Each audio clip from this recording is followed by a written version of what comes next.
Comment se lancer dans la création de contenu en 2025 avec les moyens de bord? Généralement, quand on parle de création de contenu, les gens pensent qu'il faut avoir vraiment du matériel avant de se lancer. Il faut avoir une caméra professionnelle, des trépieds et tout avant de se lancer. Pourtant, c'est possible de se lancer avec ce qu'on a dans la poche, notre smartphone. Mais d'abord, il y a un souci qui se pose. Comme moi je le dis toujours, je vais vous dire la vérité, je ne vais rien vous cacher. Tu utilises quel type de téléphone d'abord? Il faut d'abord penser à cela aussi avant de vouloir, par exemple, te lancer. Supposons tu utilises un Itel. Itel, on les connaît, ils sont trop bons en batterie, mais bon, la caméra, ce n'est pas pour ça. Tu vas voir que toi, tu as besoin de la caméra en fait pour pouvoir produire de bonnes vidéos. Donc, ce côté caméra là, directement, toi, tu es déjà déclassé en fait, tu vas pas avoir une très bonne caméra pour pouvoir faire tes vidéos. Donc, ça dépend de ton téléphone. Je vais te lister quelques téléphones. Par exemple, quand on va dans les gammes des Google Pixel, et ça, si tu connais, les Google Pixel, par exemple, à part du Google Pixel 3 en allant, tu peux filmer en 4K 30 images par seconde.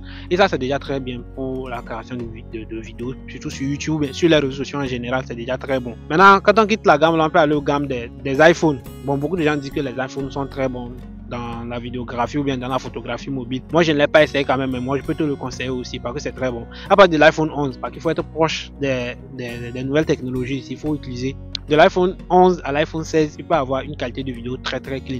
Donc, je te le conseille aussi si tu as les moyens. Maintenant, à part ça, on peut parler aussi des Samsung. Les Samsung S, ils filment aussi bien. Je pense bien qu'ils ont la 4K, mais ils ont souvent un souci de batterie là qui peut être un peu gênant et tout. Maintenant, quand on parle des tops parmi les Samsung, tu peux penser au Galaxy S. Ok, dans la catégorie des Galaxy S, à partir du S20 Ultra en allant, je pense que tu vas avoir une très bonne qualité de vidéo. Bon, ça coûte souvent un peu cher aussi. Ça coûte un peu cher, mais c'est très bon. Actuellement, ils sont à S25, je pense. Et avec S25, mais tu peux même filmer en log, tu vois. Bon, et ça, tu sais ce qu'il veut dire log, mais ce sont généralement les caméras professionnelles qui ont cette fonctionnalité-là, qui te permet de filmer des vidéos. Pas comme, par exemple, quand tu filmes avec ton téléphone, tu vas voir que, bon, toutes les couleurs sont là. Le téléphone même essaie de traiter ça pour que ça soit plus joli et tout. En fait, le log, ça enlève toutes les couleurs. C'est un peu blanchâtre de toute façon. Ce qui te permet de bien traiter ton image, en fait, du fait de color grading. À toi-même de bien traiter ton image pour en fait faire ressortir ce que tu veux. Que ça soit cinématographique, que ça soit quoi, tu pourras traiter comme tu veux. En fait, les Samsung S25 Ultra arrivent à le faire. L'iPhone 16 aussi, c'est comme l'iPhone 15 aussi arrive à le faire et tout. Donc vous pourrez voir, ça dépend de votre budget. Maintenant, quand on quitte le côté téléphone, avoir un téléphone déjà, ça fait pas déjà de toi un bon créateur. Hein. Après tout, il faut aussi maîtriser aussi les algorithmes des différentes plateformes.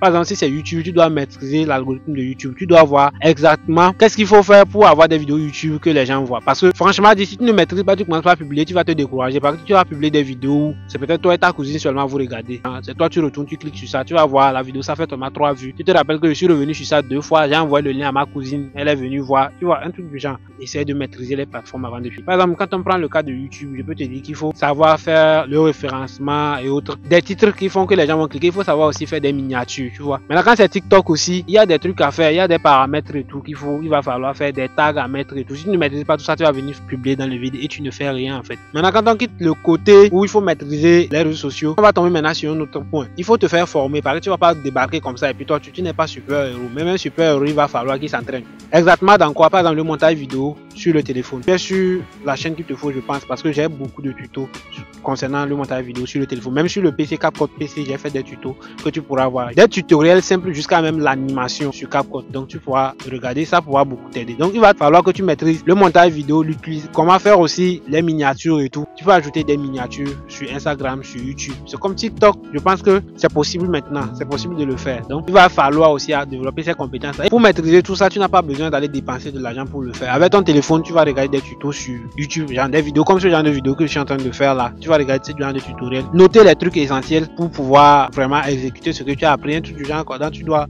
vraiment suivre beaucoup de tutos concernant le montage, retouche photo, parce que ça va beaucoup t'aider aussi, les miniatures et tout. Maintenant, quand on quitte ce côté là aussi, il faut aussi voir toi-même ta personne, parce que non seulement il va falloir avoir le matériel, avoir la formation, mais il faut être prêt à continuer même si ça ne va pas. Parce que généralement quand tu te lances sur internet, il y a un découragement qui rentre en toi après quelques temps. Comment? Tu publies des vidéos, ça fait pas de vues. Ta première vidéo peut faire 1000 vues, ta deuxième vidéo ça fait 5 vues, ça bouge pas. Tu fais tout, ça bouge pas. Donc il y a aussi ce truc là, mais il va falloir malgré ça continuer à publier jusqu'à ce qu'une vidéo pète. Généralement tu peux publier quelque chose de peut-être 100 vidéos, mais sur tes 100 vidéos, si on veut voir les vidéos vraiment qui ont fait beaucoup de vues, qui t'ont permis d'avoir des abonnés, peut-être c'est quelque chose de 5 vidéos seulement comme ça dedans. Face à des trucs comme ça, tu dois être vraiment préparé psychologiquement. Quel qu'en soit ce que tu vois, tu continues de publier en fait, jusqu'à atteindre un certain niveau. Bon, pour terminer, je vais parler aussi de la peur face à la caméra. Les gens vont te dire qu'il faut faire comme ça, il faut faire comme ça, il faut faire comme ça. Moi, je te dis que c'est faux. J'ai essayé tout, c'est faux. Il faut juste être habitué, c'est tout. Quel qu'en soit ce que tu penses, quel qu'en soit façon tu te sens mal, lance la caméra, faut tourner. La même phrase que tu vas faire. Toi, tu vois mes vidéos, c'est direct, je parle jusqu'à finir, mais je ne parle pas pas comme ça. Ce qui est sûr, tu vas bugger comme un téléphone. Ça, c'est normal. Genre, tu vas commencer, tu voulais dire quelque chose. La phrase est là dans la tête, mais quand tu commences, tu dis autre chose, tu recommences. Mais s'il faut filmer 10 fois, il faut le filmer. Et tu travailles au montage, tu prends seulement les